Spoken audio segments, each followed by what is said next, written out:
I've definitely been getting reps in both from the inside and the outside. The more I can do, the better for myself and the better for my team. So I expect to play both this year, inside and outside.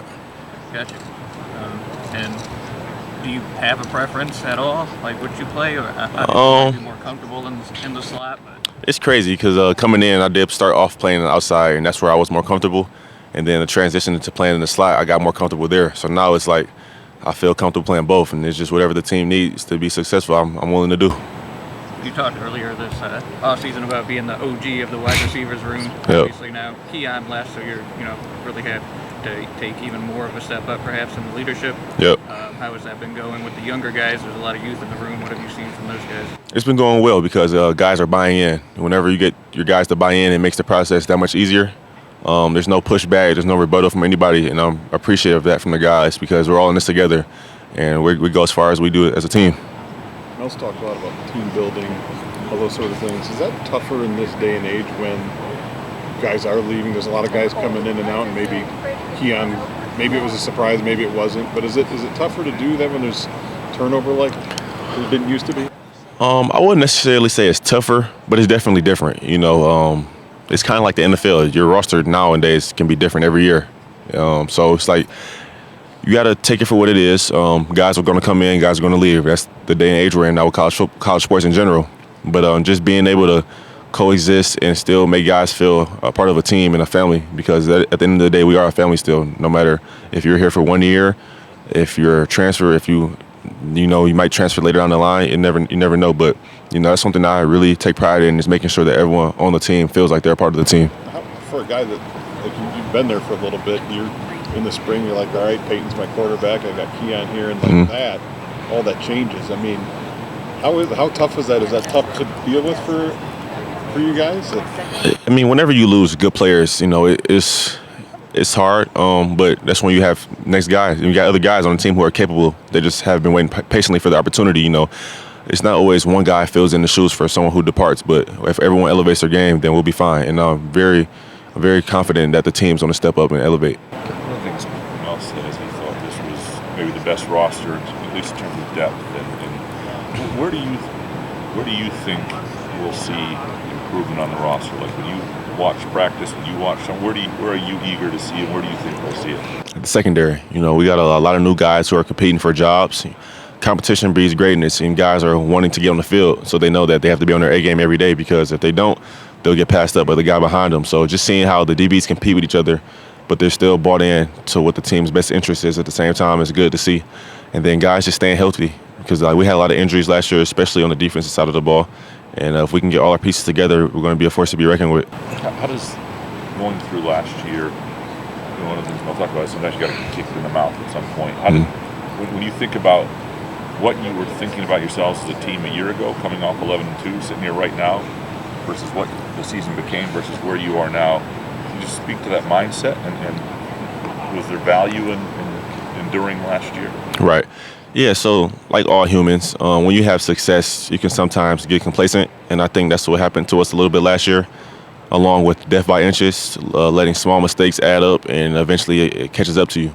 So coming into this year, we're more focused than we have been this past coming into the past season, to make sure that we don't make those same mistakes, and that we're able to capitalize on opportunities and be as successful as we can as a team.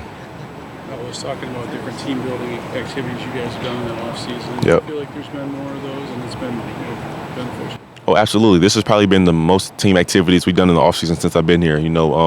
As an offense alone, we've done we've done bowling, we've done putt-putt, we've done trivia night, and then as a team, we've done kickball, we did dodgeball, and when we split up teams, we usually have like a random team generator, and it splits us up. Luckily for my team, we won 2 of the 3 offensive game nights, trivia and bowling. I was trying to go for the Triple Crown, but my boy JD's team beat us in the putt-putt tournament last week, so he's been bragging about that these last couple of days. What was your strength in trivia? Oh, I'm sorry. Dodgeball's kind of. Oh yeah, dodgeball can get a little physical, get crazy. When you got a lot of athletes, guys are gonna bring their A game out there and try to make sure they leave it on the line so they can win. You see some athletic stuff from some guys you don't even expect. Like you got old linemen doing cartwheels and trying not to get hit.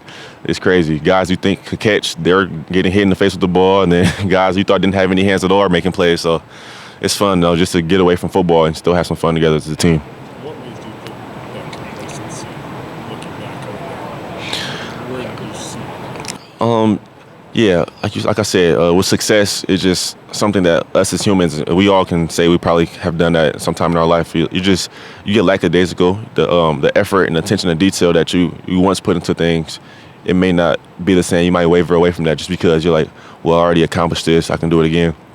But in all actuality, it's not how it works because you got a bigger target on yourself after having success. So you need to ramp it up even more so that you can meet and even succeed what you did the previous season. Being one of the veterans, one of the older guys, what's your role in kind of getting past that complacency, not letting that happen again?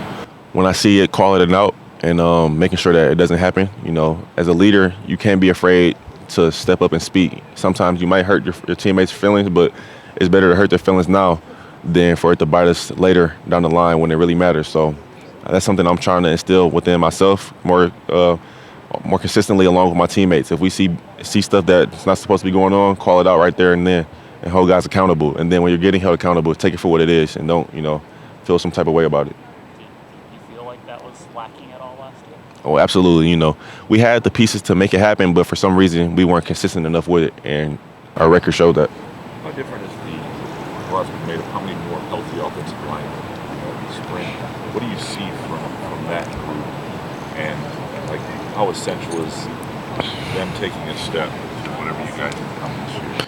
Yeah, just getting more bodies in the O-line room was great for the guys to be able to get good reps in, but not also run their bodies into the ground because they're going 100 reps at practice. It's a good way to develop guys with the younger guys we have, and then competition. With the more guys we have, the more guys are competing, and that way, when you got competition, that makes the team better. So I'm glad to see that we actually have some depth in the O-line room now, because that way guys are, like I said, not killing themselves in practice, but also the next wave of guys is also able to compete and push the guys in front of them. You feel like you're able to get more done in terms of run game? It felt like last year because you guys didn't have spring. You're almost like playing catch up when it came to football. You feel like you guys have a better idea what you can do to run the ball. I think we'll be better running and passing the ball this upcoming season. We got some new pieces. We're putting it all together so that we're ready to go this fall. I'm excited to see, what everyone has to offer because we got some good players, and I know everyone's going to be ready to go out there and showcase it this season. Tre, there's some reports that the Michigan game's going to be at night again. How much, I know you guys, that's always a big game for you guys, but it also being a primetime game, is that something you guys relish? Absolutely. It doesn't matter what time that game is. That game could be at 9 in the morning, 9 at night. Those are the games you live for because it's a legacy game. You live to tell those games 20 years from now, 40 years from now to your family, to your kids. Like, that is how you're remembered at school, is how you perform in rivalry games. After everything that happened last year, some people saying it's getting too nasty, the rivalry, and maybe there's ways to kind of rein it in. Mel said, he's like, I don't know how you do that. It's an intense thing. Is it something you guys think about, or is it just you just kind of go about it and don't worry about everything else? Or do you think it's gotten too, I don't know, nasty? I don't think it's gotten too nasty. With all great rivalries, there are going to be some moments where, things get a little feisty, whether it be football, boxing, anything. That's a part of rivalries, I'm looking forward to see where it goes from now, like in the future, because, like I said, those are the games that people look up, circle on your calendar because you know what type of game it's going to be. And, we're going to keep it clean and go out there and play good football. Sure, we were talking about the team building, like leadership stuff. Do you feel like that stuff becomes more necessary or was more intentional this year when it's not like when you came in, like you come in with a class and you grow together for the most part, you got 20, 30 guys even, going in and out every year. Right. Just in the current era, does it become more important to really foster that type of stuff year to year, you think? It's definitely more important now because sometimes you may not know the guys that you're playing with as much as you did when you were coming in as a freshman, because we got recruited together, our families know each other, but nowadays you may not know a guy because he just got there 2 months ago. So just getting to know him off the field makes us trust each other better. If you know more about a guy who's playing to your left and your right, you'll go that much harder for them because it's bigger than just football. Why they're doing this, because they want to change their lives, their families' lives. And like I said, that's the more you know a guy, the better for the team. How does that process sort of go for a guy like you? I know that you're in one of those positions where it's like you got these guys come in when they kind of got, they come in for personal reasons trying to do their thing, but you're trying to also obviously you want to foster that, but you also want to fold them into like, here's what we do, here's our team collective effort and our goal type of thing versus we know you're here to get yours. So Right. How does that balance and how do you try to fold that in as a leader? Just letting the guys know. I mean, we all have as a competitor, everyone has their individual agenda on things they want to accomplish in their time in college, which is definitely fine because, I mean, why else would you be doing this? But at the same time, the team comes first, and the more success the team has, the better individual success you'll have as well. You know, the more wins you get, the more exposure your team gets, and then that answers to everything else. So you never really see guys ball out themselves and the team not have much success, but then they get all the spotlight, but that doesn't really translate. But if a team is doing well, more guys get opportunities to go to the next level. I'm sorry if you already been asked this about, Peyton leaving, as a guy you had as a teammate for multiple years, a team captain, guy throwing the ball to you. I guess what was your reaction in transferring out and kind of how do you evaluate the QB competition moving forward with obviously 3 guys in the Yeah, me and Peyton, we talked briefly before, he made his decision, and I told him I respected whatever he decided was best for him because that's my boy. I wish him the best of luck. I'm always have a love for Peyton. We came in together, got recruited together. And then with the quarterback competition now, all those guys are going out there competing their tails off every day because they want the job badly. And I like that. I like to see that because competition is good, and that's exactly what we need after coming off a 5-7 season. May the best man win at every position. Coach Tucker told us after that season that no job was solidified. No matter how many games you started, what you accomplish individually, it's a blank slate. Go out there and get it. So the best man is going to win at every position. As a receiver, obviously you were around when the last quarterback competition with Peyton won it, and now you're seeing it again. And your end for receivers, is it difficult for that when guys are getting a lot of different reps? Is it easier when it's one guy, or does it affect you guys at all? No, I think it's better when we're getting reps with different guys because, it's a long season, and sometimes injuries occur, God forbid they don't, but we play a violent sport, and you need to be prepared for whatever happens. So just being able to have chemistry with everybody on the roster is key, especially in the ultimate team sport of football where 11 guys got to be on the same page at all times for your team to be successful. How much does this offseason go into feel like 2021? The hunger, coming into that season, we were coming from the COVID season where we were 2-5, I believe. Anytime you come off a losing season, that level of hunger is amped up because you don't want to go through that again, especially when you have the guys who are capable of getting the job done. Like Coach Tucker mentioned earlier, we're deep. We got guys at every position competing their butt off to get on the field, and I think that's good because when guys know that they have their spot solidified, that complacency can happen. But when guys are fighting, they're going to give it their all every day. How did you guys that year block? I mean, you guys talked about it that year, but how did you block out the outside expectations to achieve a lot of your goals? Excuse me. You got to just people and things that aren't within our circle. You can't worry about that because media, fans, your family, they're going to say their opinion, but they don't really know what's going on within our circle. Only the players and coaches know what's going on. So you got to really just lock in and key on to that because at the end of the day, we're all we got, and that's all we need. We talked to you in the spring, Jaden being gone, you talked about how you want that dominant year and stepping up, and then obviously Keon transfers out. Now it's, you and a couple of other upperclassmen like Montori and Christian, but a lot of young guys. I guess how's your outlook of the room changed, and you obviously now even being an even bigger room? Yeah, the dynamic of the room has changed a little bit, just from faces, guys who left and some guys who come in, but the mission is still the same. We want to be the best we could possibly be, and for us to do that, we have to be bought in with our coaches, know the game plan, and be locked in so that we can accomplish everything we want to accomplish. You went down south with back to Noah's house with a couple other guys. How was that? And you feel like obviously the guys like Montoya have chemistry, you come on, and you feel like you guys are developing that chemistry that you need to be successful. Yeah, it was cool. I haven't been down to Virginia since I was a little kid on like a family road trip, so it was cool to just get down there and get away from East Lansing and get some work in. We worked out with some of his trainers back home. We got some good food. His dad's a pretty good chef, so it was cool to just get some home-cooked meals while we're out there. And then just getting away and having some fun outside, like I said, outside of East Lansing is always good to do because it's more than just football all the time. You got to be able to have that chemistry and that relationship so that we trust each other in the field so that when we're in those tight games, fourth down or third and short, where we got to make a play, we can really trust each other and we know that the guy's going to be exactly where he needs to be to make a play. Trey, easy question for you here. What's What's it like you're representing Michigan State here? What does that mean to you to represent Michigan State at Big Ten Media Days? It means everything, from my peers and my coaches to allow me to come here, and be one of the spokespersons for the team. It means a lot. It's a great honor. Everyone doesn't get this opportunity, and I'm thankful for it, and I'm looking forward to this upcoming season. With Alante, how much did you know him coming in? Were you guys in the same recruiting class? Yeah, me and Alante, we did get recruited together back in 2019. We committed around, I forgot how many weeks apart it was, but we both committed. We took our official visits together. Some things changed, and he ended up going to Nebraska. But we stayed in contact. We actually known each other since high school, so it's pretty cool to see it come full circle. Tre, family for you. What does family mean to you? The people I love and trust. The ones who know the real me. Not just the football side of Tre. Things I do off the field.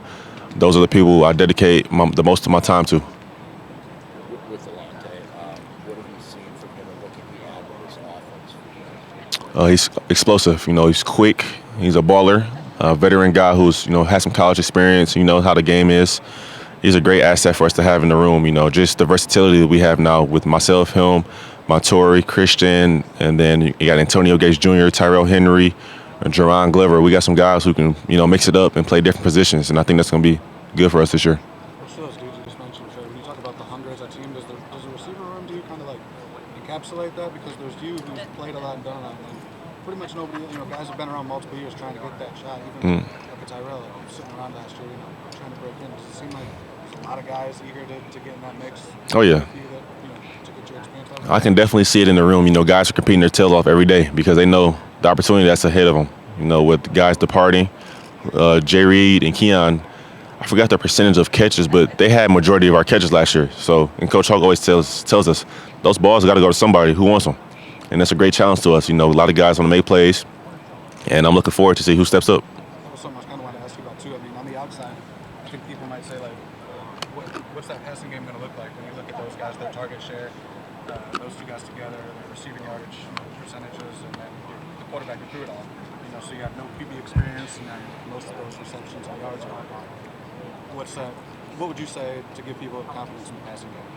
It's a fresh start. When we play in games this year and we go against defenses, they're not going to really know what to expect because it's not like it's a blueprint from the last season of how to match up with us because we got a lot of new guys who haven't really been noticed that much yet. So they're going to be surprised, and I think that's going to be good for our offense because we're going to be more balanced this year. So Tre, Keon was a 50-50 ball kind of receiver in your room last year.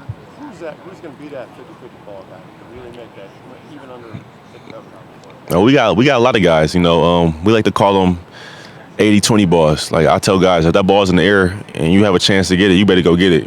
That every time. If you better go catch the ball or it better be a penalty. We got a lot of guys in our room who are capable of doing that. And is there one in particular you think might feel that role? If I had to pick a guy or two, I'm going to say Montori Foster and Christian Fitzpatrick. Like I said, two older guys who've been in the room, patiently waiting for the opportunity, competing since they've been here. They're definitely more than capable and ready for the next step. You just said that coach wants guys to want the ball. Why do you want to have the ball this year? Because I know all the hard work and dedication I put into the game of my life, and I trust my skill set. I feel like my teammates and my coaches do as well. They know what I'm capable of. I know what I'm capable of. So we got to just go out there and put that product on the field every week. What do each of those three guys have to do to make quarterback? What do you think? What do you think Noah? What do you think Caden? Sam obviously has got a lot of ground to make up. Right. What do those three have? What does each of them do? Well, I think this would be for all of them. Consistency. That's at every position. Having control over the offense. As a quarterback, you have to be able to have control. And I know that sometimes can be difficult for a guy stepping into a starting role to take on that challenge, but to be the starting quarterback, the offense and the team itself are going to have to be able to get behind you and trust that everything you say and everything that you do, that you're 100% bought in so they can support you as well. And just having fun with it. Don't be tense. Don't let the pressure, pressure is a privilege. You can't let it get to you and break you. A lot of people will kill to be in a situation like this. So just, get back to your roots, having fun and living the game, and everything else will take care of itself. For you, what's it been like? You go through the uncertainty of 2020, the new coaching staff, you go through the high of 2021, and then the disappointment of last year. Now, your style again, I would assume a little bit of uncertainty too. What's that been like for you? Kind of the emotional roller coaster. I enjoy it, seeing all aspects of the game, the highs, the lows, everything in the middle. It's adversity. That's how life is, Point me to anybody who's had the best life and everything's been good for them, and I'll say they're lying because that's just life. You're going to have some ups, you're going to have some downs, but how do you bounce back and react to them that shows you the type of person you are, and I'm looking forward to see how our team bounces back this year. When you see what happened in Northwestern, I'm wondering, did that, like, there's always stuff where freshmen carry the bags or things like that happen in programs. I'm wondering, was there anything you thought about at MSU, like, we need to make sure of this, we need to check this, or was it something that within the culture of the program you weren't concerned about it? No, I don't think that there was anything that I was concerned about. I feel like anywhere you go for younger guys coming into a program, just the maturity level is something that they need to focus on, because when you're a kid coming out of high school, there's certain things you don't even think about, but you do. So just having older guys on the team who are there to hold you accountable and show you what's right and what's wrong is something that I try to do a lot with the younger guys on the team. Was that something you had shown for you when you first got to MSU? That was a pretty good structure for that? Most definitely, even with the previous staff, Coach D, and the guys who were within that team on those teams I played on, that was something that they really showed me. Like, this is how you do it. This is how you go about your business. This is the right way to do it. This is the wrong way to do it. If you want to last in college football and not be known as a troublemaker or somebody who gets in trouble, handle your business the right way and you won't have any issues. Yeah, proven years for players. I mean, do you think this is kind of a proven year for the program? Absolutely. It's a bounce back year, and we're looking forward to it. From what I hear, we know we have one of the tougher schedules this year, which is good. I mean, how else would you want it? You get to showcase your skills against some of the top players and teams in the country. So let's go out there and do it. You got a couple of new guys in the room, the freshmen, and then Alante. I guess how would you evaluate what you've seen from them? Granted, been officially practicing. Yeah, so Alante, like I say, he's an older guy. He knows how the college game is, so he's a little bit more comfortable in terms of learning and the speed of the game itself, because he knows what it takes. Our two younger guys, Jalen Smith and Isaiah Johnson, they're still learning, how it is as a freshman. You're getting your feet wet, but they are coming along, and I'm excited to see what they bring to the table in the upcoming years. Do you remember Alante from before when they were initially recruiting him? Yeah, we committed together. Yeah, we were committed together. We actually met going to our senior year of high school doing 7-on-7. So we've had a relationship since 2019-ish. Yeah. What are early impressions of Sam leaving? Like, what do you take from him, and talk about his arm talent a little bit? His confidence, I love it. The quarterback, you have to be confident. He's one of those guys who thinks he can make every throw, and I don't blame him, because his arm talent is legit. So that's one thing I really love about Sam, and I noticed that his first week on campus, he's very confident in himself, and he's a willing learner. What differentiates the different quarterbacks as far as Noah, Caden, Sam?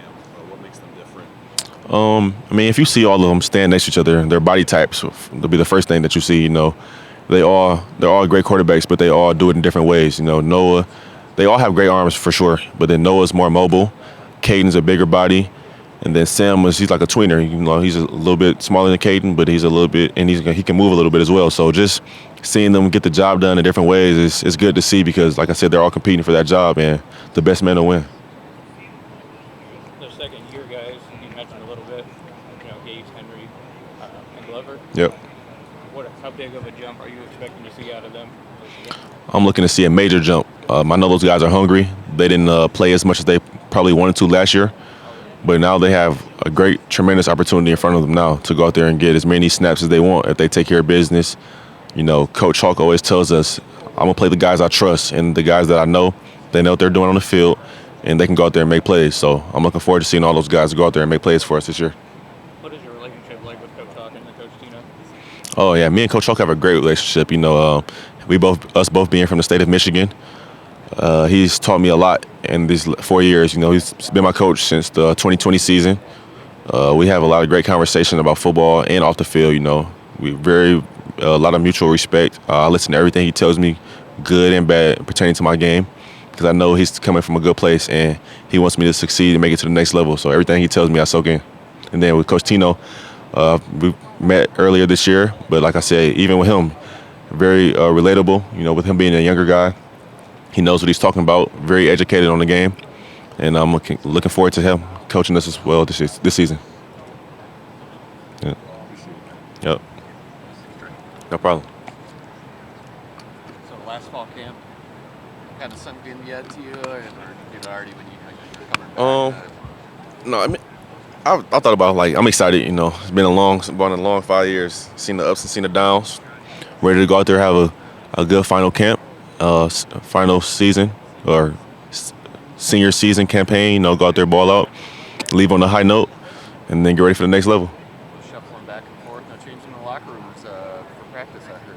Yeah. A little bit of a They're finishing the locker room. We're supposed to be getting in the new locker room next week, so that would be good, just from not having to run around and just to be able to have somewhere to chill, and that's good for team chemistry. You ride that bike? Were you ever one of the guys on one of those bikes, or? I think I rode the bike one time, but then I took the bus, I walked, or I just drove my car over. So yeah, a little bit of everything. Yeah. Playing strings and automobiles type of thing. Yep. Anyway. Yes, looking at Jay and what he's done the last couple of years, is there anything that he's kind of emphasizing more this off season or such maybe than he did in years past? Sense of urgency. He wants us to be a fast team who moves with a purpose. No lackadaisical movements, nothing that's not a part of our team culture. He's not going for it. You know, he wants us to be locked in and ready to go all the time, which I'm with him on that, because playing with a faster tempo is going to be another way for us to get more plays in and have an opportunity to be more successful. How about getting guys in motion? I mean, that's been kind of a thing that hasn't been as always, I guess, readily viewable from our perspective. But I mean, is he trying to get guys more in motion, I guess, maybe, and catch defenses off guard? Right, yeah, just being able to get good matchups, getting guys on the move, getting them running before the ball's even snapped is good for any offensive player to just get more space and opportunity to make a play. With Peyton Gunn and some of the changes, I mean, more of a leadership role for you, do you imagine this season, as not only in your room but a team overall? Absolutely, it has been, and I've looked at it and taken it straight on it, because that's something nothing new to me. You know, I've been a leader my whole life, from little league to high school to college. You know, it's just now I have to be more vocal and just go the extra mile, which I'm very comfortable doing, and I like to bring other guys with me. So it's not a challenge for me at all.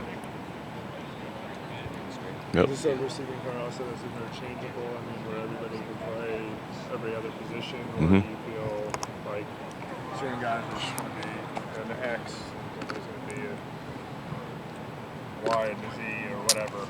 I definitely think we're more versatile. You know, that's something we've been doing all summer, mixing it up, because like I said, it's a long season. Guys might get banged up, and you want to be able to put the best guys to the best position available. So just making sure that we're moving around and knowing the whole offense itself, so we can go out there and make plays, is beneficial. How's Montori made a jump in that regard? I mean, trying to kind of learn. Oh yeah, Montori's a great player, very intelligent. You know, he's finally healthy. He was dealing with some injuries past season, but seeing him healthy is great, because I know what he's capable of doing, and I'm ready for him to show it to everyone else. Kind of the same thing with Christian. He was banged up a little bit too. Yep. Yeah, they both. Haven't really seen what he can do. Yep, they both were dealing with injuries this past season, and they're both hungry because, like I said, they know the opportunity that presents itself, and they got a great chance to show it this upcoming season. You dealt with something, and I can't remember what it was. It feels like forever ago. 2020, you won some games, right? Mm-hmm. You'll be able to kind of, coach them through, like, it sucks, whatever, but you're gonna have to get back and. Yeah, I've seen an injury game. You know, it's you hate for it to happen, but like I said, it's a violent sport, and God forbid, even if you do get injured, that you're able to bounce back and have a career that you can go out there and still be successful. So, yeah, I've told them, just when you're hurt, it opens up another lens for you. You get to see the game a different way. You don't take things for granted, and then you can just continue to grow and learn, so that when you get back on the field, you're ready to go. Good. Sounds good. Whose phone is this? Yours. That's not mine. I got two, but that's not mine. This your phone? The claim said that he couldn't let you get a triple crown. Oh, I see. Is this the putt thing? Yeah. Yeah. It came down to the last stroke and sudden death, our teams. That's fun. I haven't been there in a couple of years, but Yeah. that place is really cool. Yeah. No, it's at Hawk Hollow. It's that little Hawk place. Yeah. I don't know which one's which. That's the only golf I really like to do. I mean, I need to. Yeah, the regular golf takes too long. I can't. I never was able to get into it. Me neither. The older you get, the more you'll I know. appreciate I know. 20-some It's a years good. that It's a can good tell you networking tool it only from gets what I more hear. frustrating. Yeah. Yeah, and until you start getting too competitive with it. Yeah. So, yeah. See, I'll save that, but I probably should start before everyone gets better than me, and I'm the worst one out there. How much credits you got left? You got any chance to take golf? Oh. That's summer class I took. I didn't even know there was a golf class. Wow. I mean, it's 8 a.m. and Ah. out on a golf course, so you'll never find a better class. Trey, you've probably already been asked this, but working spring practice and also summer workouts, some of the younger defensive backs that you practice against in optional 7-on-7s or whatever you guys do, who are some of the young DBs that have caught your eye a little bit during workouts? Yeah, so from the guys who are rising sophomores, Dylan Tatum, Malik Spencer, Malcolm Jones, you got Jaden Mangum. Those guys are showcasing their skill set and what they're bringing to the table, and I'm looking forward to see them play. And then the freshmen who arrived a few months ago, they're balling too, and I'm excited to see the future of Michigan State football because we got a lot of dogs and competitors who are going to go out there and compete their tail off. Malcolm Jones, we saw him a little bit in special teams last year, but we haven't seen him on the field a whole lot. What is he like for people who haven't seen him play? He's a physical, aggressive player who's going to go out there and give it his all. No matter whatever he's asked of, he's going to go out there and do it. When he gets the opportunity, he's going to be ready for it.